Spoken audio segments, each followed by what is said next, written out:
రండి, పాల్గొనండి, దైవ దీవెనలు పొందండి. సిలువను గూర్చిన వార్త నశించుచున్న వారికి వెర్రితనము కాని రక్షింపబడుచున్న మనకు దేవుని శక్తి. 1 కొరింథీ 1:18 యునైటెడ్ పీపుల్స్ ఫెలోషిప్ UPF నిర్వహించు సిలువ ధ్యానములు 40 రోజుల ఉపవాస ప్రార్థనలు. తేదీలు 2024 ఫిబ్రవరి 19వ తారీఖు నుండి మార్చి 29వ తారీఖు వరకు.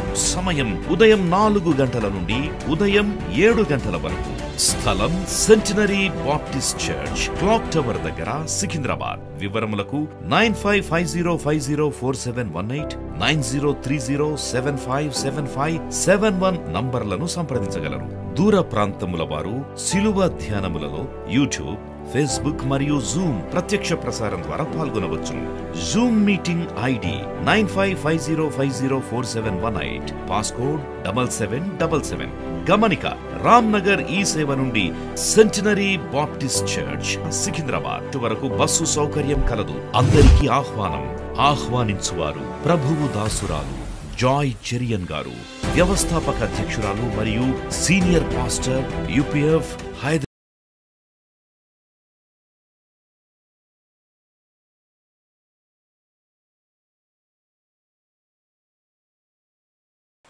ఇతను 2 పర్యాయములు 40 రోజుల చొప్పున ఉపవసించి ప్రార్థించినట్లు నిర్గమకాండం 34:29 నేను చదువుతున్నాను. మోషే సీనాయి కొండ దిగుచుండగా శాసనములు గల ఆ 2 పలకలు మోషే చేతిలో ఉండెను.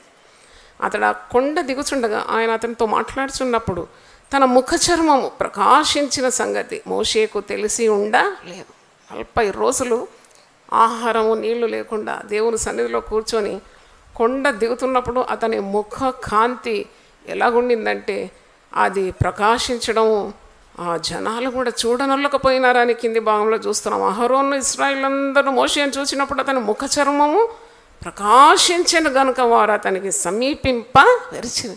అతన్ని ఎదుర్కోవాలంటే భయపడ్డారట. లూకాసు వార్త 9:29 ఉంది. యేసు ప్రభు ప్రార్థన చేయుచుండగా ఆయన ముఖ రూపము మారిపోయిందట, ముఖ వర్చస్సే మారిపోయిందట. ముఖం బాగా కావాలని బ్యూటీషియన్స్ దగ్గర పోయి ఎన్ని గంటలు గడుపుతారు కదా, ఎన్నెన్ని ఇబ్బందులు తిప్పలు పడతారు. దేవుని సన్నిధిలో గంట కూర్చుంటే చాలు, వెలిగిపోతుంది నీ ముఖం. దేవుని స్తోత్రం. ఎందుకంటే మరి నువ్వు సామాన్యంగా ఉదయకాలం లేసి సూర్యుని కూడా చూడడానికి శక్తి ఉండదు. సూర్యకిరణాలు నీ మీద పడినప్పుడే ముఖం కాంతివంతంగా మారిపోతుంది. కానీ దేవుడు నీతి సూర్యుడు కదా, కోటి సూర్యుల కంటే మేటి అయిన వాడు. ఆయన సన్నిధిలో కూర్చున్నప్పుడు తప్పకుండా నీకు ఆ శక్తి, ఆ యొక్క కాంతి లభిస్తుంది. మోషే ముఖ చర్మము చాలా ప్రకాశిస్తుందండి. అహరోను ఇశ్రాయేలు అతన్ని చూచినప్పుడు ఆ ముఖ చర్మము బాగా ప్రకాశిస్తుంది కాబట్టి అతన్ని సమీపించడానికి కూడా వారు భయపడినారని తిరిగి వరుసల్లో మీరు చూస్తారు. ఆఖరి 35వ వచనం, మోషే ముఖ చర్మము ప్రకాశింపగా ఇశ్రాయేలు మోషే ముఖమును చూచిని. మోషే ఆయనతో మాట్లాడటకు లోపలికి వెళ్ళి వరకు తన ముఖము మీద ముసుగు వేసుకొని మాట్లాడినాడంట. నేరుగా చూడలేకపోయినారు. మరి ఇలాగూ మోషే ఉపవసించి ప్రార్థన చేసినాడు. 2 పర్యాయములు ప్రార్థన చేసినందుకే దేవుని యొక్క ఆదేశములు 10 ఆజ్ఞలు దేవుని యొద్ద నుండి పొందుకున్నాడు. 10 ఆజ్ఞలు గల పలకలతో దిగుతున్నాడు. అంటే ఈ గాట్ సంథింగ్ ఫ్రమ్ గాడ్. ఉపవసించి ప్రార్థన చేసేవారికి దేవుడు తన కాంతిని ఇస్తాడు, పరిశుద్ధతని ఇస్తాడు, జ్ఞానము ఇస్తాడు, అలాగే మరి శక్తిని, ఉనికిని కూడా ఇస్తాడని మనం అర్థం చేసుకుంటున్నాం. అంటే ఇంత లక్షలాది జనాన్ని, పశువులు, గొర్రెలు, మేకలు. మరి ఈ 40 సంవత్సరాలు ఎవరు కనకుండా ఉంటారా? మళ్ళా సంతానాభివృద్ధి, లెక్కకు మించి ఎక్స్ప్లోజన్ ఆఫ్ ద పాపులేషన్ బయలుదేరినప్పుడు తర్వాత లక్షల మంది, 24 లక్షల మంది మనం లెక్కేసుకుంటే, దాని తర్వాత వాళ్ళు 40 సంవత్సరాల్లో ఇంకా సంతానాభివృద్ధి పొందినారు. ఇశ్రాయేలు ప్రజలు వారు నిర్గమకాండం 1వ అధ్యాయము 7వ వచనం, ఇశ్రాయేలు బహు సంతానం గలవారై అభివృద్ధి పొంది విస్తరించి అత్యధికంగా ప్రబలిరి. వారున్న ప్రదేశం వారితో నిండి ఉండేది. సంతానాభివృద్ధి is a blessing from God. అంటే ఇలాగూ ఇంత జనాన్ని నడిపించడానికి ఒక సామాన్యుడైన ఒక వ్యక్తికి ఎంత శక్తి ఉండాలి? How much he should have strength. ఒక ఇంట్లో 3 తల్లి తండ్రి లేక 3 లేక 4 పిల్లల్ని మరి భరించడానికి, వారిని నడిపించడానికి, వారిని పోషించడానికి ఎంత టెన్షన్ అంటారు కదా, ఎంత టెన్షన్ అంటారు. మాకు వల్ల ఇవ్వడం లేదండి మా కుటుంబాన్ని నడిపించడానికి. Look at Moses, how he has led legs of people in the wilderness, అది కూడా అరణ్య మార్గంలో, అది కూడా ఒక్క రోజు 2 రోజులు కాదు 40 సంవత్సరాలు నడిపించినాడంటే ఈ శక్తి ఎక్కడి నుండి పొందుకున్నాడు? దేవుని ద్వారానే పొందుకున్నాడు. దేవుని స్తోత్రం. హల్లెలూయా. నీ కుటుంబాన్ని నడిపించడానికి శక్తి లేదంటే పొందుకోవాలి, దేవుని సన్నిధిలో కూర్చోవాలి.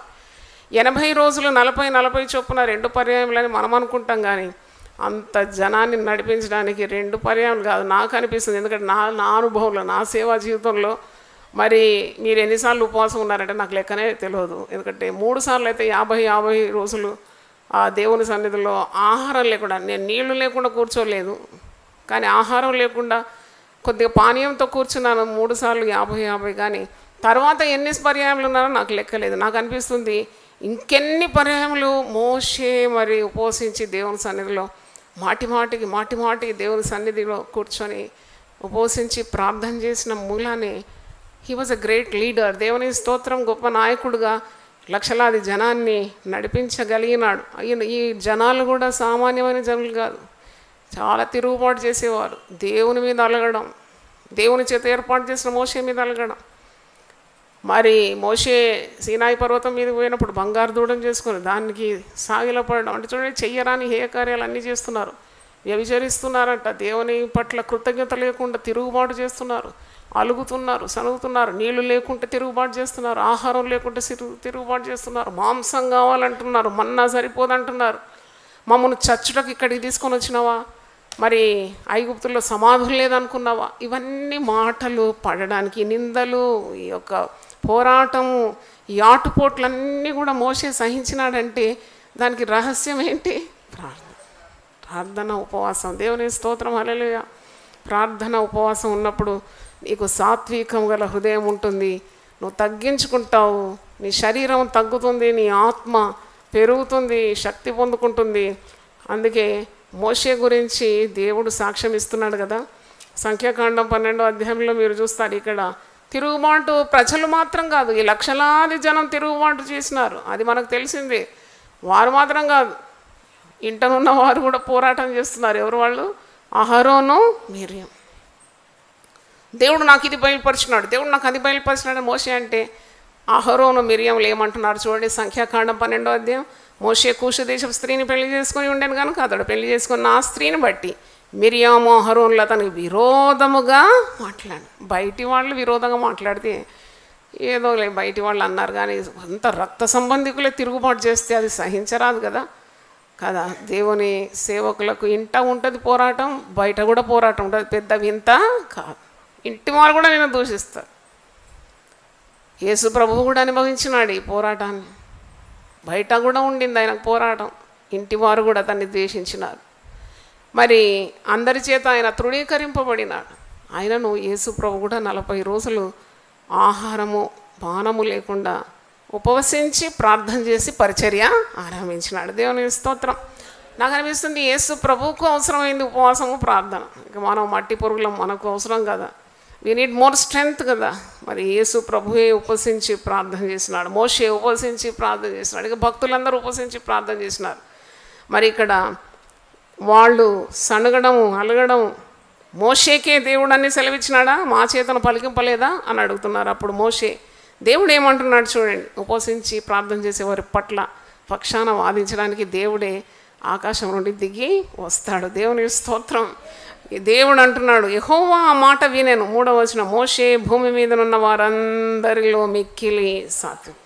నాకు అనిపిస్తుంది ఉపవసించి ప్రార్థన చేసి తిరుగుబాటు చేసే వారి కొరకు విజ్ఞాపన చేసి మోషే భోజనులందరిలో సాత్వికుడైపోయినాడు. దేవుని స్తోత్రం. అంటే నీకు సాత్వికమైన స్వభావం కావాలంటే తప్పకుండా నువ్వు ఉపవాస ప్రార్థన చేయాలి. లేకుంటే చాలా కడుపు నిండి మటను చికెను మాటికి తిని ఆ శరీరాన్ని పెంచుకున్నావంటే ఆత్మ చాలా బలహీనంగా అయిపోతుంది. ఏ బాధ నింద అవమానం సహించడానికి ఉన్న త్రాణి లేక నువ్వు కూడా మరి దేవుని మీద కూడా తిరుగుబాటు చేస్తావు. మనం వాక్యంలో ఇంతకుముందు నేర్చుకున్నాం, కడుపు నిండిన తర్వాత దేవుడు ఎవడు అని కూడా అడిగే ప్రమాదం ఉంది. కాబట్టి మోషేని చూసినప్పుడు హి వాజ్ సచ్ ఎ మీక్ పర్సన్. సాత్వికులు ధన్యులు, వారు భూలోకాన్ని స్వతంత్రించుకుంటారు. ఈ రోషం పౌరుషం, కోపం ఎవరికి వస్తుంది? మాంసం హెచ్చుగా తినేవానికి వస్తుంది. వానితో సోపతి కూడా చేయొద్దని బైబిల్లో మీకు మొన్న రెఫరెన్స్ కూడా చూపాను. తిండిపోతులు త్రాగుపోతులు దరిద్రులు అవుతారు, కాబట్టి ఆ మాంసం హెచ్చుగా తినవానితో నీవు సాంగత్యము చేయొద్దాడు. అయితే ఇంత సాత్వికమైన స్వభావం దేవుడే మరి ఇతని గురించి సాక్ష్యం పలుకుతున్నాడు. యెహోవా మీరు ముగ్గురు ప్రత్యక్ష గుడారం నాకు రండని హఠాత్తుగా మోషే అహరోను మిరియాములను ఆజ్ఞాపించాను. ఆ ముగ్గురు రాగా యెహోవా మేఘ స్తంభంలో దిగి ప్రత్యక్ష గుడారం యొక్క ద్వారం వద్ద నిలిచి అహరోను మిరియాములను పిలిచాను. ఏ కమ్, ఎవరు? నేను ఏర్పరచుకున్న నా దాసుడైన మోషే మీద మీరు సడుగుతున్నారేంటి? ఏంటి విరోధంగా మాట్లాడుతున్నారు? కమ్ టు మై ప్రెజెన్స్ పిలుస్తున్నాడు. అంటే దేవుడు నీ పక్షాన ఏం చేస్తాడు? వ్యాజ్యమాడతాడు. దేవుని స్తోత్రం. వారిద్దరు రాగా ఆయన నా మాటలు వినుడి, మీలో ప్రవక్త యునిరేళ్ల యెహోవానగు నేను దర్శనమిచ్చి అతడు నన్ను తెలుసుకున్నట్లు కలలో అతనితో మాట్లాడదు. నా సేవకుడైన మోషే అట్టివాడు కాడు. హల్లెలూయా. అంటే ఎంత బాంధవ్యము దేవునికి మోషేకు. How connected he is with God, that God cannot tolerate anyone touching Moses. అంటే he is in such intimacy with God. దేవునితో అంత ఏకమైనాడు, అంత లీనమైనాడు కాబట్టి అతన్ని ఎదిరించడానికి మరి ఎవరైనా ఎదిరిస్తే దేవుడి దిగొచ్చి అడుగుతున్నాడు. ఏమని అడుగుతున్నాడు? నా సేవకుడైన మోషే అట్టివాడు కాడు, అతడు నా ఇల్లంతటిలో నమ్మకమైన వాడు. హల్లెలూయా. నేను గూఢభావములతో కాదు, దర్శనమిచ్చి ముఖాముఖిగా అతనితో మాట్లాడుదును. అతడు యెహోవా స్వరూపమును నిదానించి చూచును. కాబట్టి నా సేవకుడైన మోషేకు విరోధంగా మాట్లాడటం మీరేలా భయపడలేదు. Why don't you fear? Moshe is connected to me. ఇస్త్రీ పెట్టనే ప్లగ్లో ఆ సాకెట్లో ప్లగ్ పెట్టగానే ఇస్త్రీ పెట్టి ఎట్టుంటుందండి? వేడెక్కిపోతుంది. పట్టి చూస్తారా మీరు? ముట్టుకుంటే సుర్రం అంటుంది కదా. ఇక దేవునితోనే లీనమై ఉన్న వాళ్ళని ముట్టుకోవడానికి ఎంత తెగింపు కావాలి? If you are plugged in God, అంటే దేవునితోనే లీనమై కావడం అనమాట. ఉపవసించి ప్రార్థన చేయడం అంటే, ఉపవసించి ప్రార్థన చేయడానికి మరి శక్తి దేవుడు ఇవ్వాలని కూడా మీరు అడగాలి. You keep on asking. ఉపవాసం ఉండడానికి నాకు శక్తి లేదు ప్రభువా, give me that strength to fast and pray, because fasting means you are away from food, closer to God. ఇక్కడ ఆహారం ఉందండి, ఇక్కడ దేవుని సన్నిధి ఉంది. ఇప్పుడు దీనికి దగ్గర అవుతావా, దీనికి దగ్గర అవుతావా? దేవుని సన్నిధి నీకు దగ్గర కావాలని ఉంది. అప్పుడు నువ్వేం చేయాలి? ఒకదానికి దూరం కావాలి. దేనికది?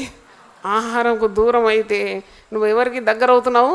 దేవుని సన్నిధి దగ్గర అవుతున్నావు. అంతే అనమాట ఉపవాసం అంటే. దేవుని స్తోత్రం. ఆయనతో కూడా వసించడం ఉపవాసం అన్నావు. మరి ఇక్కడ చూసినప్పుడు దేవుడు మిరియమును శిక్షిస్తున్నాడు. ఆమె హిమము కంటే తెల్లని కుష్ఠును కలిగి ఉంది. అంటే శిక్ష వచ్చింది. అంటే గాడ్ ఈజ్ సో పవర్ఫుల్. అంటే దేవుడు తన దాసుల పట్ల ఎంత వైరాగ్యం కలిగి ఉంటాడు. ఆయన రోషము గల దేవుడు. ముట్టుకోలేరు ఇంకా నిన్నెవరు. ఓ ప్రార్థించే వ్యక్తితో అంత ఆటలు ఆడలేరు సాధారణంగా. They can't play with people who fast and ప్రే. అమ్మో, వాళ్ళు ప్రార్థన చేసే మనుషులు, వాళ్ళు దేవునితో బంధం కలిగి ఉన్నారు. నేను చెప్పాను ఇస్త్రీ పెట్టె గురించి. కబర్దారు ముట్టుకుంటే సుర్రం అంటుంది, కాలిపోతుంది కొన్నిసార్లు. మరి వద్దు, వాళ్ళ జోలికి పోవద్దు. వాళ్ళు కనెక్టెడ్ విత్ గాడ్. చూడండి, మోషే కొరకు దేవుడు దిగొచ్చి వ్యాజ్యం ఆడతాడు. ఎంతో భయం లేదా నీకు? నా సేవకుడైన మోషే గురించి ఇలా మాట్లాడడానికి. How dare you talk about him? Is the meekest of all on earth. ఇల్లంతటిలో ఆయన నమ్మకమైన వాడు. మరి నేను అతనితో మనిషితో మాట్లాడినట్టు కాదు, ముఖాముఖిగా నేను ఆయనతో మాట్లాడతాను. ఇంకో దగ్గర అంటే నా స్నేహితుడు ఆయన, ఈజ్ మై ఫ్రెండ్. అంటే మనము ఇలాంటి ఒక బంధము అనుబంధం కావాలంటే తప్పకుండా మరి నీవు దేవునికి దగ్గర కావాలి. Coming close to God, not close to food, but coming close to God. అయితే కొందరు అంటారు మాకు వీలు కాదమ్మా, చాలా కష్టమవుతుంది. అంటే వీలు కాదు, చేత కాదు అనేది అంతా కూడా బలహీనపరచు మాటలు.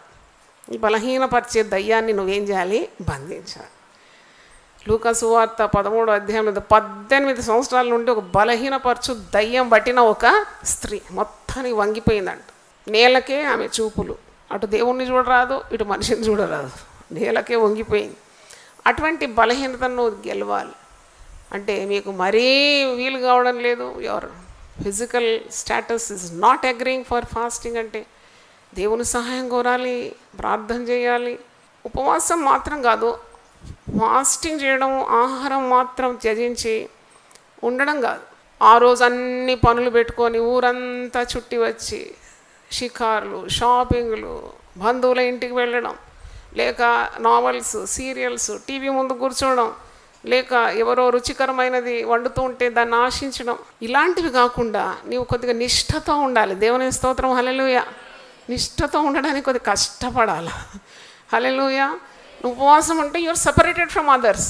వెంటనే నువ్వు వారికి నీకు ఒక వేర్పాటు, అంటే you are totally different from the other people. మనల్ని మనం తగ్గించుకొని దేవుని సన్నిధి వెతుకుతే ఎంత భాగ్యం ఉంటుందని మరి మీకు జ్ఞాపకం చేస్తున్నాను. ఉపవాసం ఉన్నప్పుడు ఎక్కువ మాట్లాడొద్దండి. చాలా మాట్లాడితే మరి దానివల్ల ఫలం ఉండదు. Limit your talking. మేము 24 గంటలు ప్రార్థన చేస్తాము. 24 గంటలు కూడా మేము ఎవరితో మాట్లాడాము. మేము మౌనంగా మా మట్టుకు మేము వాక్యం చదువుకుంటాం, కలిసికట్టుగా ప్రార్థనలో ఉంటాం. మౌనంగా ఉండి ప్రార్థన చేయడం ద్వారా నిజంగానే వారు దేని కొరకైతే ప్రార్థన చేస్తున్నారో అన్ని కార్యాలు దేవుడు సఫలపరిచినాడు. దేవుని స్తోత్రం. ప్రత్యేకమైన ఒక ప్రార్థనా తీరు. అప్పుడు నేను అనుకున్నాను, నిజమే ఉపవాసం ప్రతి వారం శుక్రవారం మనం అందరం ఉపవాసం ఉంటున్నాం. ఆ రోజు మాటలు కొద్దిగా తగ్గించేయాలి. చిల్లు పడిన సంచిలో పన్నీర్ వేసినా కానీ నిలవదు కదా. పన్నీర్ వేసినా కనుక you to control your tongue. రుచి కొరకు ఉన్న ఆ ఆశలు కూడా బంధిస్తున్నావు, తగ్గించుకుంటున్నావు, మాటలు తగ్గిస్తున్నావు. టీవీ ముందు ఎక్కువసేపు కూర్చోకుండా, అసలు కూర్చోకుంటే మంచిది. తర్వాత ఎవరైనా బంధువులు వస్తే కూడా తొందరగా పంపించేయాలి. పౌలు భక్తుడు అంటున్నాడు, మీరు 1 కొరింథీ 7వ అధ్యాయం, భర్త ఉన్నవాడు ఉన్న స్త్రీ కూడా లేనట్టే ఉండాలంట, భార్య ఉన్న పురుషుడు కూడా లేనట్టే ఉండాలన్నాడు. ఇవన్నీ శాశ్వతమైన బాంధవ్యాలు కాదు. దేవునితో ఉన్న బంధమే అది శాశ్వతమైన బంధం, ఎడతెగని బంధం. ఇవన్నీ నీ చుట్టూ ఉంటుందంటే డోంట్ కాన్సన్ట్రేట్ ఆన్ ఇట్. ఇవన్నీ దేవుడిచ్చిన ఆశీర్వాదాలు నీ చుట్టూ ఉంటున్నాయి, కానీ వాటి మీదనే కేంద్రీకరించి దేవునితో ఉన్న సంబంధాన్ని తెంచుకునే అంత ప్రాముఖ్యమైనవి కావు. Get connected to God. కాబట్టి ఫోన్లు, సెల్ ఫోన్ మరొక దయ్యం, భూతమైపోయింది ఇప్పుడు. నాయనా ఏం చేయాలి? ఇప్పుడు నా ప్రార్థనలో ఇంకొక ప్రార్థన యాడ్ చేసిన, దేవా ఈ సెల్ ఫోన్ నుండి నాకు విముక్తి దయచేయండి. ఇంతకుముందేమో అవిధేయత నుండి, పాపము నుండి అని పెద్ద లిస్ట్ పెట్టి ప్రార్థన చేసేది, కానీ ఇప్పుడైతే సెల్ ఫోన్ నుండి నాకు విముక్తి దయచేయండి. నాకు వద్దు ప్రభు, ఇది వద్దనడానికి మరి ఎన్ని అడ్డులు ఉన్నాయి. మరి పని జరగాలి, ఇంత పెద్ద సేవ జరగాలి, ఎవరైనా అక్కర్లో పిలుస్తారు. చూడండి, మన బుర్ర తినేస్తుంది. అక్షరాల బుర్ర డ్యామేజ్ అయిపోతుందంట సెల్ ఫోన్. దేవుని ఎక్కువ ప్రేమించాలి, సెల్ ఫోన్ కాదు. సెల్ ఫోన్ కొందరైతే లోపల ఛాతికి దగ్గర పెట్టుకుంటారు. ఇక్కడ ప్రార్థనకు అమ్మ తీయమ్మా, గుండెకు దగ్గర ఉంటే ఆ రేడియేషన్ ద్వారా చచ్చిపోదావు, నువ్వు తీయ అని చెప్పి కోపం చేస్తాను. ఎందుకంటే అంత క్లోజా సెల్ ఫోన్. సెల్ ఫోన్ కాదు, నీ గుండెకు దగ్గరగా ఉండాల్సింది ఎవరు ఉండాలి? దేవుడే ఉండాలి. చప్పట్లు కొట్టి దేవుని చూద్దాం. Hallelujah. Become close with God. దేవునికి దగ్గర ఉండాలి. దావీదు నేర్పిస్తాడు కదా, నా ప్రాణమా నువ్వేల కృంగి ఉన్నావు, నా ప్రాణమా నీవు దేవుని స్తుతించు. చూడండి, ప్రాణంతో బోధించడం చాలా ప్రాముఖ్యమైంది. లక్షలాది జనాన్ని బోధించడం ఒక ఎత్తు అయితే, giving a message to your self is very important. అంతరంగ పురుషుడు నూతనత్వాన్ని పొందుకోవాలి. బాహ్య పురుషుడు క్షీణించిన అంతరంగ పురుషుడు దినదినము బలం పుంజుకోవాలని అర్థం. చూడండి, సీరియల్ ముందు కూర్చుంటాం, ఏదో న్యూస్ చూసినాం, అక్కడ లేచి వెళ్ళిపోవాలంతే. ఆ న్యూస్ ఎంత ఇంకొకటి వస్తుంది, సీరియల్ వస్తుంది, అది చూసి అప్పుడేమైంది, నిన్నేమైంది, రేపేమవుతుందో నీకు తెలియదు. భయంకరమైన అంత్య దినముల యందు అపాయకరమైన కార్యాలు జరుగుతూ ఉంది. కాబట్టి నువ్వు సిద్ధపాటు కలిగి ఉండాలి. Draw close to God. దేవుని యొద్దకు రండి, అప్పుడు ఆయన మీ యొద్దకు వస్తాడు. తర్వాత బంధువుల గృహాలకు, యునైటెడ్ పీపుల్స్ ఫెలోషిప్ వాళ్ళు గమనించండి. మరి మీకు నాయకురాలుగా, కాపరిగా చెప్తున్నాను, నిజం చెప్తున్నాను. నేను దేవుని తెలుసుకున్న తర్వాత, దేవునికి సన్నిహితురాలు అయిపోయిన తర్వాత ఏ బంధువుల గృహాలకు పోయినట్టు నాకు తెలియదండి. అంటే నేను ఎందుకు చెప్తున్నానంటే, మనకు దేవుడు పని ఇచ్చినాడు, దర్శనం ఇచ్చినాడు, మనకు వాక్యం ఇచ్చినాడు, దేవుని బిడ్డల సహవాసం ఇచ్చినాడు, చక్కని మందిరం ఇచ్చినాడు. ఇవన్నీ వాడుకోవాలి మనం. బంధువుల ఇంటికి మూటలు కట్టుకొని వెళ్ళిపోతూ ఉంటారు. అట్టి కుటుంబాలన్నీ కూడా పాడైపోతాయి. ఎందుకంటే మాటికి నువ్వు మూట కట్టుకొని ముళ్ళ కట్టుకొని వెళ్ళిపోతున్నావు బంధువుల ఇంటికి. నేను స్త్రీలకు ఎప్పుడు చెప్తా, పుట్టింటికి కూడా మాటికి పోకూడదు. దేవుని సన్నిధిలో గడుపు. నీ బిడ్డలను ఆశీర్వదిస్తాడు దేవుడు. దేవుని స్తోత్రం. నీ మధ్యలో నీ బిడ్డలను దేవుడు దీవిస్తాడు. నీకు పుట్టిన వారిని నేను ఆశీర్వదిస్తాను. నీ సంతతి మీద నా ఆత్మను కుమ్మరిస్తాను. నీ బిడ్డలకు నేను ఉపదేశము చేసేదాన్ని. అంటే ఇంత బాధ్యతలు వదిలిపెట్టి మరి ఇవన్నిటి కొరకు నువ్వు ప్రార్థన చేయాలి కదా, ఉపవసించాలి కదా. నువ్వు దేవుని వాక్యం వినాలి కదా. మాటికి బండెక్కి వెళ్ళిపోతే కుటుంబం ఇలా బాగుంటుంది. కాబట్టి పరిశుద్ధ గ్రంథంలో ఉంది, పొరుగు వాని ఇంటికి కూడా నువ్వు మాటికి పోకూడదని ఉంది. ఇది కూడా ఉందా సిస్టర్ అంటే చూపెడతాను చూడండి. సామెతల గ్రంథం 25:17 మాటికి నీ పొరుగు వాని ఇంటికి వెళ్ళకు, అతడు నీ వలన విసికి నిన్ను ద్వేషించునేమో. కొందరు స్త్రీలు పురుషులు కూడా ఉద్యోగం అయిపోయిందంటే ఇంటికి రావాలి, దారిలో మందిరం ఉంటే మందిరం దగ్గర రోజు మోకరించి పోవాలి, లేకపోయి ఇంటికి పోయి స్నానం చేసి ఫ్రెష్ అయిపోయిన తర్వాత మళ్ళీ మందిరానికి వచ్చి కొద్దిసేపు వాక్య ధ్యానం ప్రార్థన చేసి ఎంత ఆశీర్వాదకరం. ఈ మందిరం అయితే తెరిచి పెడతాం, 9 గంటల వరకు తెరిచే ఉంటుంది. మిద్ద మీద అయితే మంచి ఏసీ కూడా వేసి చక్కగా వీ హ్యావ్ బ్యూటిఫైడ్ ద అప్స్టేర్స్. అక్కడ పోయి చక్కగా మరి ఏకాంతంలో ప్రార్థన చేసుకోవచ్చు. అంతా ఇంటి పని చేయొద్దని కాదు నేను అనేది. You have to find time for everything, specially find time for God. మొదట దేవుని రాజ్యం నీతిని వెతికితే ఇవన్నీ మీకు అనుగ్రహింపబడుతుంది. వ్యర్థమైన మాటలు కట్టిపెట్టాలి. భక్తుడు అంటాడు, వ్యర్థమైనవి చూడకుండా నా కన్నులను నీవేం చేయి, త్రిప్పేయి. 119వ కీర్తన 37వ వచనం, వ్యర్థమైనవి చూడకుండా నా కన్నులను నీవు మాటికి ఒకరింటికి పోయి కూర్చొని పీఠం వేసుకొని గుమ్మముల మీద కూర్చొని అటు ఇటు స్త్రీలు మాట్లాడుతూ ఉంటారు. అట్టి కుటుంబం వాళ్ళకి ఎప్పుడు ఆశీర్వాదం కాదు. నేనంటాను, మీ పనులన్నీ ముగించుకొని ఒక చాప పరుచుకొని చక్కగా దేవుని సన్నిధి అనుభవించండి, పాట పాడండి, దేవుని వాక్యం చదవండి, దేవునితో పెనుగులాడండి. దేవా నా బిడ్డలను ఆశీర్వదించు, నా ఇంటి వారిని దీవించు నాయన, నా ప్రార్థనలకు జవాబు ప్రభువా, ఉపవాసించడానికి నీతో గడపడానికి నాకు శక్తిని దయచేయమని నువ్వు ప్రార్థన చేయాలి. హల్లెలూయా. మరికొందరికైతే షాపింగ్లు తీరదు. ఉదయం పోయిందంటే ఎప్పుడు వస్తారు? గంటల తరబడి షాపింగ్ ఏంటమ్మా, నాకు అసలు అర్థం. దేవుని బిడ్డలకి ఇది అవుతుందా? ఈరోజు ఉదయం నేను దేవుని సన్నిధిలో ఉండాలి, ఇంతవరకు దేవుని సన్నిధిలోనే కూర్చున్నాను. I just wanted to just enjoy. నేనేం పెద్ద పెనుగులాడు అవి కావాలని ఏం అడగలేదు, దేవుని సన్నిధి చాలు అంతే. His presence is enough for me. ఆయన దగ్గర కూర్చుంటే ఇంకా నాకేం తక్కువ ఉంటుంది. బైబిల్ పట్టుకున్నాను, ఆయన దగ్గర కూర్చున్న కొన్ని పాటలు పాడుకున్నాను. I just enjoyed the presence of God. నేనేదో నా భారము, నా కన్నీరు, నా దుఃఖం అంతా ఉలకపోయలేదు. ప్రభు అన్నాడు, రా నా దగ్గర కూర్చో, జస్ట్ ఎంజాయ్ మై ప్రెజెన్స్ అంతే. నువ్వు ఉంటే నాకు చాలా, నా పక్కన ఉంటే చాలు, ఇంకా నాకేం కొదువా. దేవుడు ఎప్పుడు కోరుతాడు తన బిడ్డలు తన దగ్గర ఉండాలని. దేవుడు ఎప్పుడు కూడా బలహీనులను బలపరిచి తన శక్తినిచ్చి ఉనికిని ఇచ్చి గొప్ప కార్యాలు చేయడానికి కూడా వాడుకుంటాడు. నిర్గమకాండం 4వ అధ్యాయంలో 10వ వచనంలో మోషే ఇశ్రాయేలు ప్రజలను నువ్వు నడిపించాలి, ఒక చేతి కర్ర ఇచ్చి నువ్వు నడిపించమంటే మోషే ఏమంటాడో చూడండి. 10వ వచనం, ప్రభువా ఇంతకు మునుపైనను నీవు నీ దాసునితో మాట్లాడినప్పటి నుండి అయినను నేను మాట నేర్పరిని కాను. ఇంత పెద్ద పని నాకు అప్పగిస్తున్నావు, నాకేం వాక్శక్తి లేదు, మాట నేర్పరిని కాను, నేను నోటి మాంద్యము నాలుక మాంద్యము గలవాడనని యెహోవాతో చెప్పాను. నేను నోటి మాంద్యం గలవాడను, నాలుక మాంద్యం, వాక్శుద్ధి లేదు. నేను మాట్లాడితే తను మాట్లాడితే ఎవడు వింటాడు నా మాట? లక్షలాది జనం వింటారు అయిన మాటలు. నత్తో మాట ఒక్క సెంటెన్స్ వింటాం, మళ్ళీ మనకి విసుకొస్తుంది, ఇది చాలా నోరు మూసుకోమంటాం. మరి ఈ నత్తివాడు ఎలాగో లక్షలాది జనాన్ని నడిపించాలి? నేను మాట నేర్పరిని కాను, నేను నోటి మాంద్యం గలవాన్ని, నాలుక మాంద్యం గలవాన్ని అని యెహోవాతో చెప్పగా 11వ వచనంలో అన్నాడు, యెహోవా అంటున్నాడు, మానవునికి నోరిచ్చిన వాడు ఎవడు? నోరు, నాలుక ఇవన్నీ మాట్లాడుతున్నావు, అసలు సృష్టించిన వాడిని నేనే కదా. నీ నాలుకను పదును పెట్టడానికి నాకు రాదా? నీ మాంద్యత్యాన్ని తొలగించడానికి నా వల్ల కాదా? Why don't you trust me? వాక్శక్తి నేను నీకు ఇవ్వనా? కాబట్టి దేవుడు నీకు నోరిచ్చినాడు, నోటి మాంద్యాన్ని తొలగిస్తాడు, వాక్శక్తిని నీకు అనుగ్రహిస్తాడు. మానవునికి నోరిచ్చిన వాడేవాడు? మూగవాణి కానీ చెవిటి వాణినే కానీ దృష్టి గలవాణ్ణే కానీ గ్రుడ్డివాణ్ణే కానీ పుట్టించిన వాడు ఎవడు? యెహోవానైనా నేనే కదా.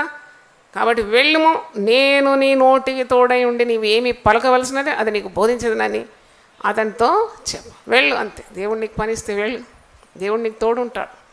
దేవుడు ఎప్పుడు మనల్ని ఒంటరిగా ఒక కార్యం చేయడానికి అనుమతించడంట. His presence will come with us. ఆయన సన్నిధి మనకు ముందుగా వెళ్తుంది, తోడుగా వస్తుంది. కాబట్టి ఆ దేవుని సన్నిధి, దేవుని సహవాసం, దేవునితో బంధం కావాలంటే నువ్వు దేవునితో అంటగట్టబడి ఉండాలి. హల్లెలూయా. నడుముకు నడికట్టు అంటిన రీతిగా నా ప్రజలు నన్ను అంటుకొని ఉండాలని, just like you Titan your waste with your belt. నడుముకు నడికట్టు అంటి ఉన్న రీతిగా నా ప్రజలు నన్ను అంటుకొని ఉండాలి. ఇర్మియా 13:11 నాకు కీర్తి స్తోత్ర మహిమలు కలుగుటకై వారు నాకు జనముగా ఉండినట్లు నేను ఇశ్రాయేలు వంశస్థులందరినీ యూదా వంశస్థులందరినీ నడికట్టు నరుని నడుముకు అంటి ఉన్న రీతిగా నన్ను అంటి ఉండజేస్తుని కానీ వారు నా మాటలు వినకపోయి ఉన్నారని యెహోవా సెలవిస్తున్నాడు. దేవుని స్తోత్రం. హల్లెలూయా. ప్రార్థన చేసుకుందాం. బలహీనము, పురుగు వంటి వారం, ఏ యోగ్యత లేదు మాకు. నీ సన్నిధి నుండి రావాలి మాకు శక్తి, నీ సన్నిధి నుండి రావాలి మాకు పరిశుద్ధత, నీ సన్నిధి నుండి రావాలి మాకు జ్ఞానము, సామర్థ్యం. నీతో మేము అంటుకట్టుబడి ఉండాలి. నడికట్టు నరునికి అంటుకొని ఉన్న రీతిగా మేము నిన్ను హత్తుకుంటేనే నీ ఊటల్లో నుండి ప్రతి ఆశీర్వాదం మేము అనుభవించగలం. నాయన, శ్రేష్టమైన ప్రతి ఆశీర్వాదం, సంపూర్ణమైన ప్రతి వరము నీ యొద్ద నుండి రావాలి. కాబట్టి మాకు ప్రార్థన నేర్పండి, ఉపవసించడానికి నేర్పండి. ఈ లోకంలో ఉన్న తినుబండారాల కంటే, ప్రశస్తమైన వస్త్రాల కంటే, నాయన లోకంలో ఉన్న షికార్ల కంటే, బంధువుల గృహాలు దర్శించడం కంటే, టీవీల ముందు సీరియళ్ళ ముందు కూర్చోవడం కంటే, సెల్ ఫోన్ కంటే నాయన నిన్ను అధికంగా ప్రేమించడానికి శక్తి దయచేయండి. అవును ప్రభు, నిన్ను మేము అంటి ఉండాలి నాయన. నీకు స్తోత్రం.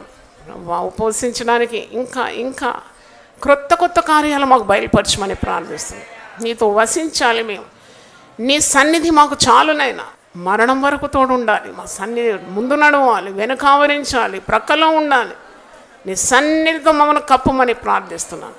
వచ్చిన వీళ్ళందరినీ దీవించి వారి సమస్యలన్నింటి పరిష్కారం దయచి, వారి టీవీ ద్వారా విన్నవారిని కూడా గొప్పగా దీవించి, ఉపవసించి ప్రార్థన చేయడానికి వారికి కూడా అభ్యాసం దయచేయండి.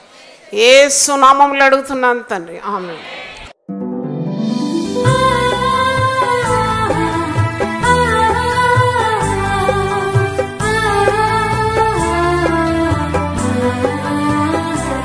నీ ధనము నీ ఘనము ప్రభు యేసుదే, నీ దశమా భాగము నీయ వెనుదీతువా. నీ ధనము నీ ఘనము ప్రభు యేసుదే, నీ దశమా భాగము నీయ వెనుదీతువా. ధరలోన ధనధాన్యములనీయగా కరుణించి కాపాడి రక్షింపగా.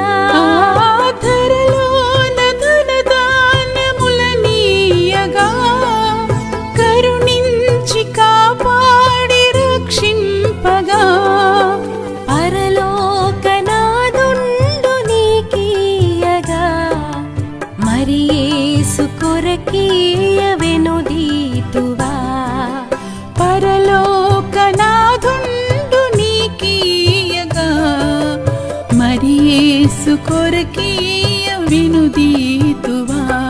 నీ ధనము నీ ఘనము ప్రభు యేసుదే, నీ దశమా భాగము నీయ వెనుదీతువా. పాడి పంటలు ప్రభువు నీకీయగా కూడు గుట్టలు నీకు దయచేయగా.